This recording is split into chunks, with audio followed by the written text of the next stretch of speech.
성공투자 오호 증시 2부 긴급 진단으로 출발해 보겠습니다. 중국산 선박의 입항 수수료 부과를 결정한 미국, 이에 따른 한국 조선사들의 반사익 기대, 현 수준에서 어느 정도의 업사이드 기대에 봄직한지 현장의 목소리 오늘은요. 서강대 경영학부 전준수 명예교수 통해 자세히 들어보겠습니다. 교수님 안녕하십니까? 네, 안녕하세요. 네. 자, 미국 USTR에서 오늘 중국 선박의 입항 수수료를 10월부터 받기로 결정을 했습니다. 국내 해운사들에게는 좋은 뉴스가 될 것 같은데, 하지만 실제 모든 선박이 혜택을 받는 건 아닐 것 같은데 어떤 선사들이 그 수혜를 받을지 어떻게 보고 계십니까? 네, 우선은 우리나라 컨테이너 선사들이 혜택을 보겠죠. 우리나라 수출 화물은 이 컨테이너 선들이 싣고 갑니다. 보면은 미국이 한때는 세계에서 아주 막강한 컨테이너 선사들을 가지고 있었어요. APL이라든가 시랜드라든가 시랜드 같은 회사는 실질적으로 컨테이너 비즈니스를 제일 먼저 시작한 회사입니다만은 1999년에 덴마크 선사 머스크에게 팔려갔죠. 그래서 재미있게도 미국처럼 엄청난 무역의 물동량이 있는 국가가 전기 선사, 컨테이너 전기 선사가 한 군데도 없어요.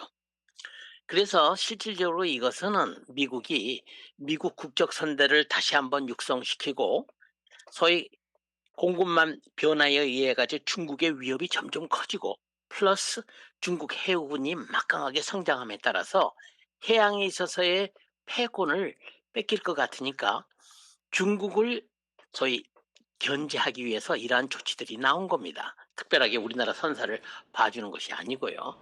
우선은 컨테이너 선사가 혜택을 보겠는데요.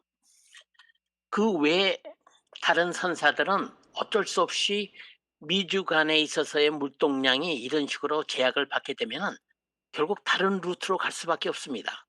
하나의 혜택은 뭐냐면은 중국 선사들 또는 동남아 선사들 가운데서 기존에 소위 150만 불의 페널티를 물어야 되는 그런 선사의 물건을 실어서 미국으로 수출했던 그런 나라들이 우리나라에 와서 우리나라 부산 항구에 와서 환적을 통해서 우리나라 국적 선사의 화물을 싣고 미국으로 갈 확률이 굉장히 높다는 것이죠.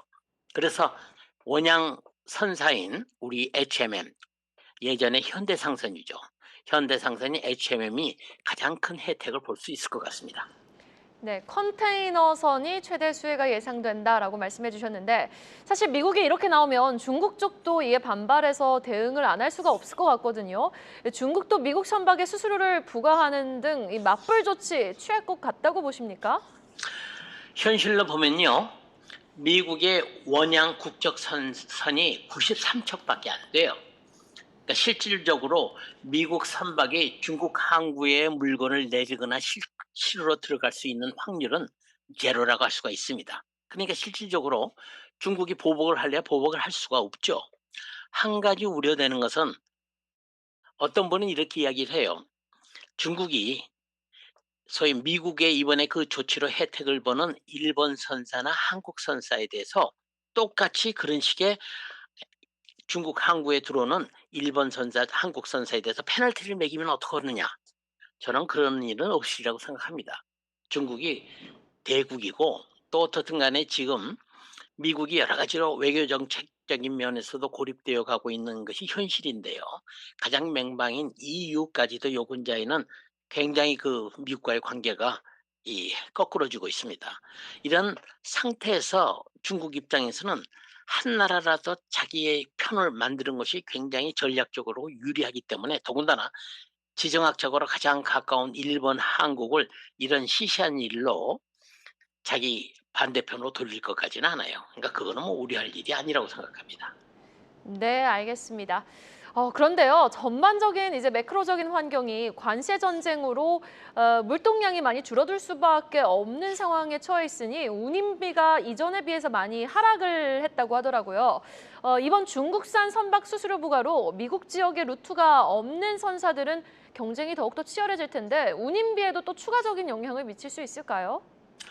당연하죠. 어떻든 간에 전체적인 관세 영향으로 물동량도 줄 거고 또 이런 식으로 과거는 미국, 유럽, 미국, 아시아 지역에 있어서의 그 물동량이 엄청나게 많았고 선박도 20푸트 컨테이너 2만 개 이상을 실는 대형 선박들이 화물을 실어 날렸는데 미국에서 이것을 못 들어오게 할 것 같고 또 들어온다 하더라도 막 150만 불씩 페널티를 매긴다는 것은 일반적으로 한 항차에 선박이 들어오면은 미국 항구에 두세 개를 기항하게 되는데 그럼 최소 300만 불의 페널티를 물게 돼요.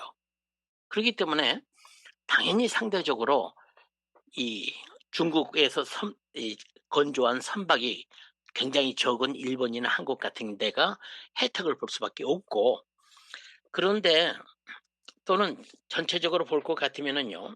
앞으로 향후는 어떻든 공급망이 변하기 때문에 이 중국으로부터 미국으로 가는 그런 물동량보다는 동남아시아라든가 인도라든가 더 나아가선 중남미에서 화물을 생산해서 물건 상품을 생산해서 미국으로 수출하는 이런 식의 소위 이 트랜시프먼트를 하죠.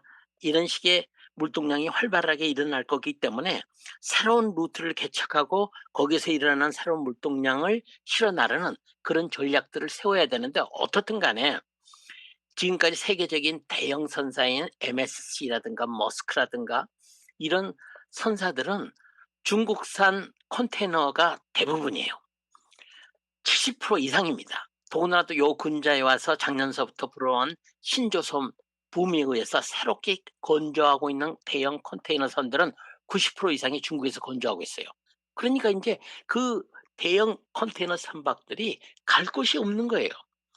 따라서 기존에 중소선사들 기존에 중소국가들이 소위 이제까지 서비스했던 그런 루트에도 이런 대형 선산들이 들어올 가능성이 크기 때문에 당연히 뭐예요? 운임 전쟁이 일어나죠.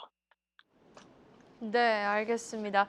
지금 운임 수수료 관련해서도 우리가 좀 하방 변동성을 열어둬야 되는 시점인 것 같은데 지금 이렇게 미국이 제재에 나서면 중국 쪽에서는 멕시코라든지 캐나다 항만으로 선박을 좀 우회시킬 가능성도 있어 보이거든요. 현실성 있는 방안이라고 보시는지 어떻게 보십니까?